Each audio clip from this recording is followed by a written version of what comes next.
ఆదిత్యధర్ రణ్వీర్ సింగ్ కాంబోలో తెరకెక్కిన దురంధర్ మూవీ విడుదలైనప్పటి నుంచి ఎవరూ ఊహించినంతగా భారీ రేంజ్ లో రెస్పాన్స్ ను అందుకుంటుంది. ఇప్పటి వరకు ఈ మూవీ 1300 కోట్లకు పైగా కలెక్షన్స్ రాబట్టి బాలీవుడ్ హిస్టరీలోనే అత్యధిక వసూలు సాధించిన చిత్రంగా రికార్డు నెలకొల్పింది.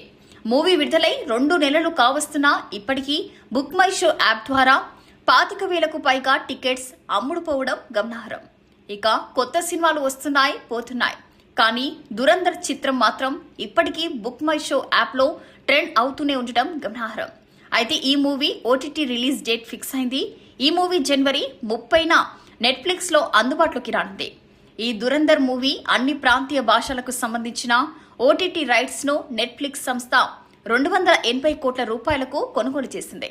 అయితే ఈ మూవీ థియేట్రికల్ వెర్షన్ తెలుగులో రిలీజ్ అవుతుందని ఆశించారు, కానీ కుదరలేదు.